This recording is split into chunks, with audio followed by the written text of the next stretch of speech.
तो इस वीडियो को शुरू करते हैं। भगवान श्री कृष्ण भगवत गीता में कहते हैं, हे अर्जुन, मैं ही सबके शुरुआत हूँ। जब कुछ नहीं था तो मैं था, और जब कुछ नहीं रहेगा तो मैं रहूँगा। मैं अनादि हूँ, मैं अजन्मा हूँ। सब मुझ में है और मैं सब में हूँ। जो भी तुम देख सकते हो, छू सकते हो, चख सकते हो या फिर सुन सकते हो, वो सब मैं हूँ। ये नदियाँ, ये पहाड़, सूरज, ग्रहण, चांद, सितारे सब मैंने बनाए हैं। मैं ही भगवान, शैतान, राक्षस, इंसान बनाया। मैं सर्वव्यापी हूँ। मैं सब में रहता हूँ। ब्रह्मा, विष्णु, महेश सब मैं हूँ। मैं ही ब्रह्मा बन के निर्माण करता हूँ, विष्णु बन के पालन करता हूँ और रुद्रा बन के सब नष्ट कर देता हूँ। इस संसार में जो कुछ भी है वो सब मैं हूँ। मेरे सिवा दूसरा कोई नहीं। भगवान कहते हैं, हे अर्जुन, तू युद्ध कर, चिंता न कर। यहाँ तेरे सामने जो खड़ा है उसके मरने की चिंता क्यों करते हो तुम? ये शरीर मरता है, आत्मा नहीं। जो जन्म लेता है उसका मृत्यु निश्चित है। ये शरीर को तुम नाशवान जान। हे अर्जुन, ये शरीर नष्ट होगा, आत्मा नहीं, क्योंकि ये आत्मा अविनाशी है, अजन्मा है, अनादि है। इसे शस्त्र नहीं काट सकते, इसे आग नहीं जला सकते, इसे जल डुबा नहीं सकते और न ही इसे हवा सुखा सकते हैं। हे अर्जुन, मैं शरीर में आत्मा के रूप में निवास करता हूँ, और जो प्राणी शरीर में छुपे इस आत्मा को जान लेता है, आत्मा के इस रहस्य को जान लेता है, वो मुझे जान लेता है।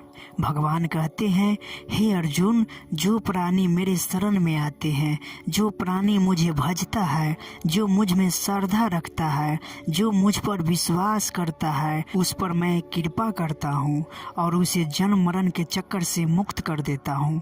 वो प्राणी मेरे परम धाम को प्राप्त हो जाता है। हे अर्जुन, तू कर्म कर, फल की आशा मत कर, क्योंकि कर्म करना तेरे बस में है, फल देना तेरे बस में नहीं। और जो प्राणी कर्म करता है और फल की चिंता करता है, वो प्राणी दुखी ही रहता है। और जो प्राणी किसी पर अत्याचार करता है, हिंसा करता है, बिना बात किसी को सताता है, वो प्राणी हमेशा भयभीत रहता है। उसे बाहरी भय और आंतरिक भय हमेशा सताता है।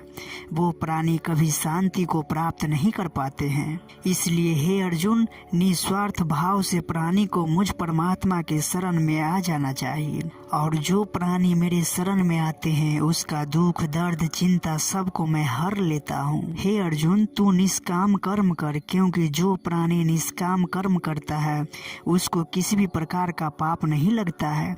अब यहाँ एक बात ध्यान दीजिएगा, निष्काम कर्म करने का अर्थ सिर्फ ये नहीं होता कि आप फल की चिंता करना छोड़ दें और सिर्फ अपना कर्तव्य समझकर इसे करें।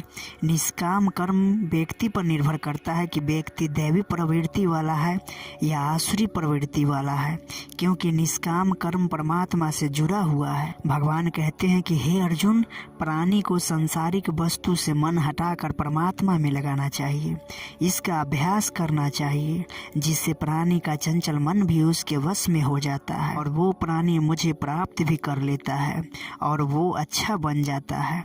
जो प्राणी मुझे निरंतर ध्यान करता है, मुझे प्राप्त करने के लिए व्याकुल है, जो मेरे सिवा कुछ नहीं चाहता, मैं उसके सामने ही अपना स्वरूप को प्रकट करता हूँ। तब भक्त और भगवान में कोई अंतर नहीं रह जाता, क्योंकि उस समय भक्त और भगवान एक हो जाते हैं। अब यहाँ भी एक बात ध्यान रखिएगा, भक्त और भगवान जब एक होते हैं तो भक्त को ये महसूस होने लगता है कि मैं तो अनंत प्रकाश स्वरूप परमात्मा हूँ। उस समय भक्त अपना अस्तित्व को खो देता है, वो खुद मिट जाता है और सिर्फ मैं ही हूँ, मेरे सिवा दूसरा कोई नहीं का भाव रहता है।